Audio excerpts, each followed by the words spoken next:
Bonjour à tous. Aujourd'hui, petite capsule vidéo sur l'efficacité des filtres. Alors, quand on parle d'efficacité de filtration, est-ce qu'on parle juste de microns? Est-ce qu'il y a d'autres choses? C'est ce qu'on va voir aujourd'hui. Alors, ce que vous devez savoir, premièrement, c'est qu'un filtre, c'est pas juste une question de prix. C'est-à-dire que deux filtres qui ont la même capacité en termes de microns n'ont pas nécessairement la même efficacité de filtration et c'est ce qu'on va voir aujourd'hui. Alors, la première chose que la plupart d'entre nous savons, c'est qu'un filtre, la capacité de filtration d'un filtre s'exprime en microns. Micron, c'est quoi? Ben, c'est une unité de grandeur qui détermine la grosseur des particules que le filtre va être capable d'arrêter pour empêcher les dommages à un système, par exemple, hydraulique, de carburant ou autre. Au fait, c'est quoi la grosseur d'un micron? Ben, on voit qu'un cheveu humain a une grosseur approximative de 50 microns, alors qu'une bactérie, ben, ça équivaut à 2 microns, et ça équivaut à peu près à 800 millièmes de pouce. Donc, ce qui est très, très petit en termes de diamètre. Et pourquoi je dis 2 microns? Parce qu'aujourd'hui, avec les systèmes à carburant à rame commune, communément appelés en anglais des systèmes Common Rail, la majorité des fabricants vont exiger des fils qui ont une capacité de l'ordre de 2 à 3 microns en valeur absolue. Ça veut dire quoi une valeur absolue? C'est ce qu'on va voir aujourd'hui. Alors, il n'y a pas juste le 2 ou 3 microns qui est important, mais l'efficacité avec laquelle le fil va être capable d'arrêter ces particules-là, c'est-à-dire est-ce qu'il va en arrêter 50%, 60, 75, 99%? Alors ça, c'est une donnée technique importante qu'il faut savoir, puis que des fois, il n'est pas toujours facile d'avoir cette information-là, bien qu'on puisse le demander aux fournisseurs. Alors, quand on parle d'efficacité de filtration, qu'est-ce qu'on parle? On parle de bêta ratio, exprimé en pourcentage, c'est-à-dire l'efficacité du filtre, comme je viens de mentionner, à arrêter les particules d'une certaine grosseur, par exemple 2, 3, 4, 5 microns. Ici, ce qu'on voit, c'est-à-dire que vous avez deux fils qui sont possiblement ratés, je m'excuse de l'anglicisme, mais identifiés comme étant, par exemple, 5 microns. Sauf que ici, la diapositive montre, si j'ai 1 million de particules avant et qu'il m'en reste 1000 après, ben j'ai une certaine efficacité. Alors que si j'ai 1 million de particules avant et qu'il m'en reste 5000 après, ben mon filtre est moins efficace. Alors, c'est ça l'efficacité d'un filtre, c'est ce qu'on appelle le bêta ratio. Et ça, cette information-là, elle est disponible et elle doit être prise en compte lors de l'achat d'un filtre pour s'assurer qu'on rencontre les spécifications des manufacturiers pour, entre autres, honorer nos garanties. Alors, si on a deux filtres, comme l'image le montre ici, d'une capacité de filtration de 5 microns, mais qu'on a un fil qui est avec un bêta ratio de 99%. Ça signifie que ce filtre-là va arrêter 99% des particules qui sont de 5 microns ou plus. Alors, ce filtre-là est très efficace. C'est impossible d'avoir un fil qui va filtrer à 100%, puisqu'il n'y aurait rien qui passerait dans mon système d'alimentation en hydraulique ou en carburant ou autre. Alors, j'aurais trop de restrictions, ça serait...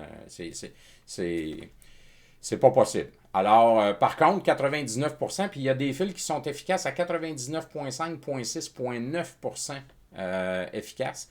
Donc, vous savez par contre que le prix va avec aussi. Alors, si j'ai un fil qui est efficace à 99%, ben c'est un excellent filtre et ça se paye. Le matériel à l'intérieur, la technologie qui est à l'intérieur, ça se paye. Mais par contre, ça peut éviter des gros dommages sur vos systèmes et surtout, vous rencontrez les normes des fabricants en vous assurant que le ratio bêta est d'une valeur minimale exigée par le constructeur.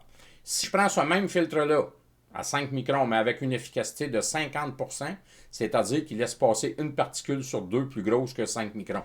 Ça veut dire que s'il y en a deux, ben, il y en a une qui va passer, l'autre va être arrêtée. Alors, cette particule-là, quand elle passe, ça se peut possiblement qu'elle crée des dommages à mon système.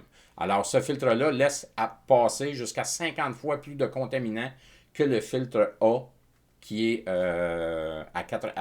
dont l'efficacité de 99%. Okay? ce qu'il faut voir ici, oui, c'est ça. Donc, ce qu'il faut voir ici, c'est qu'il y a des filtres qui ont plusieurs valeurs. OK? La première chose, le petit tableau qui est en bas ici, vous montre le bêta ratio versus le pourcentage. Alors, quand on a un bêta ratio d'une valeur, par exemple, de 2, alors ce filtre-là a une efficacité dite de 50%. Pourquoi? Parce que le 2 signifie qu'il y a deux particules avant et il en reste une après. Donc, une efficacité de 50%. Si on a un bêta ratio de 20, bien à ce moment-là, c'est parce qu'on avait 20 particules avant et il en reste seulement une après, ce qui équivaut à une efficacité de 95%, et ainsi de suite, vous avez le tableau devant vous. Le filtre dont il est question ici, qui est carrément, l'image n'est pas une image au hasard, c'est ce filtre-là, qui est un filtre à carburant, est vendu comme étant un filtre à 5 microns par un fournisseur X. Okay? C'est un exemple réel que je vous donne actuellement. Donc, ce filtre-là est vendu comme étant un filtre à carburant diesel pour un système d'injection d'un manufacturier et qui est raté ou qui a la capacité de filtrer à 5 microns. Okay? Par contre, avec quelle efficacité? Alors, ça, c'est important. Vous voyez ici que j'ai des chiffres 2, 5, 8. Ça, c'est la grosseur des particules en microns. Des particules de 2 microns, de 5 microns et de 8 microns. Et de l'autre côté, j'ai les valeurs associées à la grosseur de ces particules-là en bêta ratio.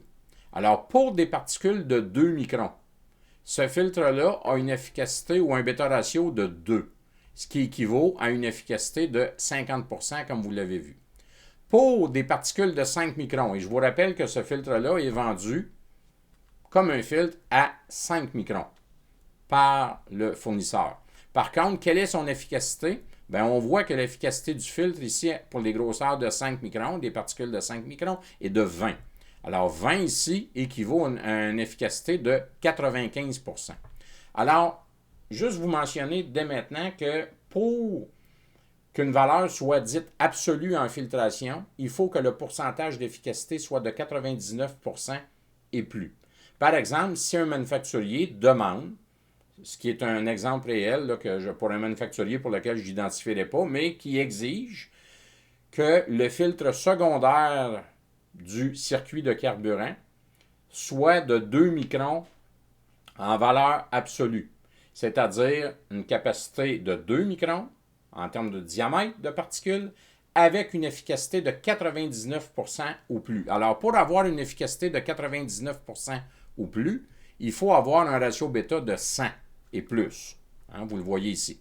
Alors, ce filtre-là ici, qui est calibré à 5 microns, qui est coté à 5 microns, mais pour des particules de 5 microns, n'est pas un filtre absolu, puisque son ratio bêta est de 20, et 20, ça correspond à 95%. Ça n'en fait pas un mauvais filtre pour autant. Par contre, ce filtre-là ne peut pas aller sur des systèmes, en tout cas, je ne vous recommande pas d'utiliser ce filtre-là, par exemple, sur un système sur lequel le manufacturier exige 5 microns en valeur absolue, puisque ce filtre-là a une efficacité de 95%, ce qui est bon, mais ce qui n'est pas suffisant pour protéger le système de façon convenable.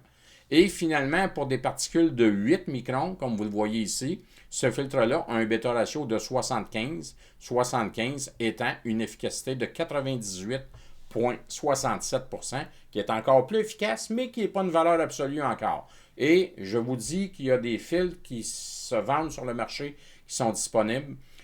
Probablement le filtre du manufacturier lui-même. Puis souvent, on dit « Ah, il est donc bien cher ton filtre » ou « Il est dispendieux », tout ça. Mais ça se paye. Pourquoi? Parce que l'efficacité absolue est là. Elle est garantie par le constructeur du filtre.